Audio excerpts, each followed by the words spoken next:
बहुजन media की राह कांटों भरी है। आप सबके सहयोग की जरूरत है। IB News 24 चैनल को सब्सक्राइब करें, शेयर करें, लाइक करें और अधिक से अधिक लोगों को इस चैनल। मायावती की एक आई प्रेस रिलीज ने अचानक ही बसपा के भीतर तूफान ला दिया। इस प्रेस रिलीज में बीएसपी के दो बड़े कद्दावर नेताओं लालजी वर्मा और राम अचल राजभर को पार्टी से निकाल दिया। न सिर्फ इन्हें पार्टी से निकाला गया बल्कि इस प्रेस रिलीज में यह भी बातें कह दी गई कि इन्हें पार्टी के किसी कार्यक्रम में अब नहीं बुलाया जाएगा, पार्टी से इनका कोई लेना देना नहीं और ये कभी पार्टी के टिकट पर चुनाव नहीं लड़ेंगे। मायावती का ये गुस्सा अचानक क्यों अपने दो बड़े कद्दावर ऐसे नेताओं पर फूटा जो कि उनके बेहद करीबी माने जाते हैं, लालजी वर्मा और रामअचल राजभर। एक अति पिछड़े समाज से, राजभर से, और दूसरे कुर्मी जाति से। बुरे वक्त में भी ये दोनों नेता लगातार बसपा सुप्रीमो मायावती के साथ खड़े नजर आए। लेकिन आखिर क्या वजह रही कि इन दोनों को मायावती ने अचानक पार्टी से निकाल दिया? थोड़ा बैकग्राउंड और जानिए। कुछ महीने पहले 7 विधायकों को मायावती ने एक साथ निकाल दिया था। हालत यह है कि 19 विधायक जो कि 2017 में बीएसपी के टिकट पर जीत कर के आए थे, उसमें से अब बसपा के पास भी सिर्फ 7 विधायक बचे हैं और ज्यादातर विधायक अब निकाले जा चुके हैं और वो दूसरी पार्टियों का रुख कर रहे हैं। दरअसल कुछ महीने पहले कुछ विधायकों ने समाजवादी पार्टी नेता सुप्रीमो अखिलेश यादव से मुलाकात की। मायावती को उस बात की भनक लगी और उन्होंने उन तमाम विधायकों को एक साथ बाहर निकाल दिया। हालांकि बाद में काफी मान मनोवल हुआ, काफी कुछ कहा गया।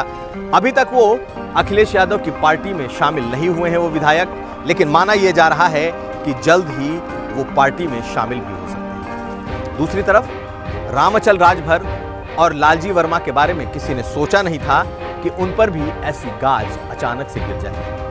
मायावती इस बात के लिए जानी जाती हैं कि अगर उनके पास कोई भी ऐसी खबर आई कि कोई उनके साथ गद्दारी कर रहा है या फिर पार्टी का कोई नेता पार्टी छोड़ सकता है, तो वो पार्टी छोड़े उसके पहले ही उस पर कार्रवाई कर देती है। इस बात को अगर आपको ध्यान हो तो बीजेपी जब 2017 का चुनाव लड़ रही थी, उस वक्त स्वामी प्रसाद मौर्य ने बकायदा बीएसपी दफ्तर में एक प्रेस कॉन्फ्रेंस की थी और वहां पर उन्होंने मायावती के बारे में भला बुरा कहा था। और तब मायावती को इसका आभास भी नहीं था कि उनका ये इतना बड़ा सिपे सालार उनकी ही पार्टी में बैठकर प्रेस कॉन्फ्रेंस करेगा और पार्टी छोड़कर चला जाएगा। और तब से मायावती हर उस शख्स, हर उस विधायक, हर उस नेता को शक की नजर से देखती हैं कि अगर किसी ने विपक्षी नेताओं के साथ मुलाकात कर ली, बात कर ली, या अगर किसी ने अपनी पींगे बढ़ा ली सियासी रूप से, तो उसे वो बख्शती नहीं। फिलहाल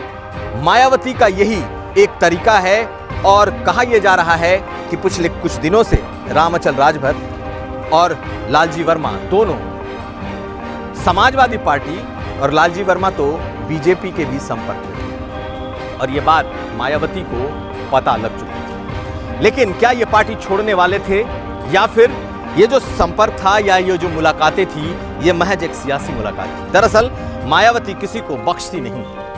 हालांकि इससे सबसे बड़ा नुकसान उनका खुद का हो रहा है क्योंकि उनकी पार्टी के ज्यादातर नेता उन्हें छोड़कर जा चुके हैं। ऐसे लोगों ने जिन्होंने कांसीराम के साथ काम किया, जिन्होंने DS4 बनाया, बामसेफ बनाया, बीएसपी बनाई, ऐसे तमाम बड़े कद्दावर नेता वक्त पर छोड़ते चले गए। और हालत यह है कि आज मायावती नितांत अकेली दिखाई देती हैं और उनके साथ टॉप पर कोई नेता नहीं बचा है। अब मायावती के इस फैसले का क्या असर होगा यह भी जान लीजिए।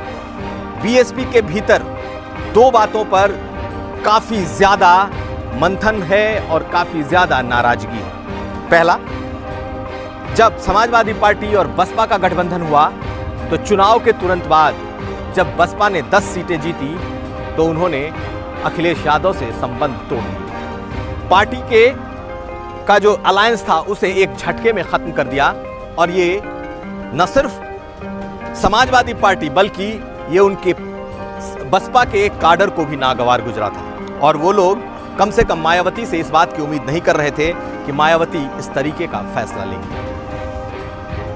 19 विधायकों में से ज्यादातर विधायक मायावती के इस फैसले से नाराज थे कि समाजवादी पार्टी से क्यों गठबंधन तोड़ा गया। और जैसे जैसे चुनाव नजदीक आ रहे हैं, अब ये तमाम विधायक अपने लिए रास्ता और राह ढूंढ रहे हैं। कईयों को यह लगता है कि बसपा में उनका भविष्य नहीं है, इसलिए ज्यादातर लोग समाजवादी पार्टी और कुछ बीजेपी की तरफ भी पींगे बढ़ा रहे हैं। समाजवादी पार्टी फूंक फूंक कर कदम रख रही है और बसपा के कद्दावर ऐसे नेता जिन्हें लेने से उनके पार्टी के भीतर कोई भूचाल नहीं आएगा, उनके पार्टी के भीतर कोई नाराजगी नहीं होगी, ऐसे नेताओं को वो पिक एंड चूज करने जा रही है। बीजेपी भी मायावती के उन कद्दावर नेताओं पर निशाना साध रखा है। बीजेपी ने भी जो पिछड़ी अति पिछड़ी जाति से हैं और जिनका अपना जनाधार है, और उसमें एक नाम लालजी वर्मा का भी है। लालजी वर्मा के बारे में यह कहा गया कि वो समाजवादी पार्टी से भी उनकी बातें हुई और अब की स्थिति यह है कि बीजेपी में भी उनकी बातें हुई हैं। तो कुल मिलाकर मायावती को सबसे बड़ा नुकसान, और सबसे बड़ा नुकसान इसलिए क्योंकि उनके सभी बड़े नेता एक एक करके या तो पार्टी छोड़कर चले गए या जो बचे उन्हें मायावती ने शक के आधार पर पार्टी से वक्त पर वो बाहर करती रही और इस वक्त वो अकेली बची हैं। अब देखना यह है कि 2022 के चुनाव में क्या मायावती का अपना अकेला जलवा काम आता है, क्योंकि उन्हें लगता है कि उनका वोट बैंक सिर्फ उनके साथ है, सिर्फ हाथी को वोट देगा। लेकिन अगर बड़े नेता यूं ही छोड़ते चले गए या वो निकालती चली गई तो पार्टी का क्या हश्र होगा। सचमुच इस वक्त ये माना जा रहा है कि बसपा सबसे बड़े संकट से गुजर रही है और बसपा जिस ताकत के बल पर थी वो सिर्फ उसका वोट बैंक नहीं, उसके कई ऐसे बड़े नेता थे जो मायावती के साथ थे। अब देखना यह होगा कि मायावती के इस कड़े फैसले से उनकी कड़क और सख्त छवि तो बरकरार रहेगी, लेकिन क्या उनका वोट बैंक बचा रह पाता है या नहीं। कुमार अभिषेक, यूपी करने का प्रयास किया और जो दोष मेरा नहीं है उस तरह का दोष लगा के पार्टी से निष्कासित कराने का कार्य किया। जिला पंचायत का चुनाव के समय मैं स्वयं बीमार था और 17 अप्रैल से लेकर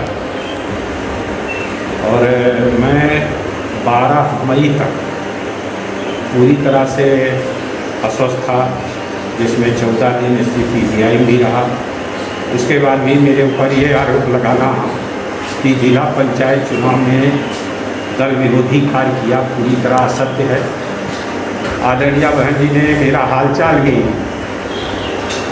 3 बार लिया था, जिसमें एक 24 अप्रैल को, दूसरी बार करीब 4-5 मई को और तीसरी बार 16-17 मई को। और उन्होंने मुझे स्वयं स्वास्थ्य के प्रति सचेत रहने का कहा था और ऐसी स्थिति में वही आरोप लगाकर निकाला जाना निश्चित रूप से पार्टी के जिले के जो जिम्मेदार साथी हैं, जो अम्बेडकर नगर में जिन्होंने पूरा टिकट वितरण किया, उन्होंने गलत फीडिंग किया, जिसके बारे में मैं माननीय बहन जी से प्रयास में हूँ कि उन तक सही तथ्य पहुँचे।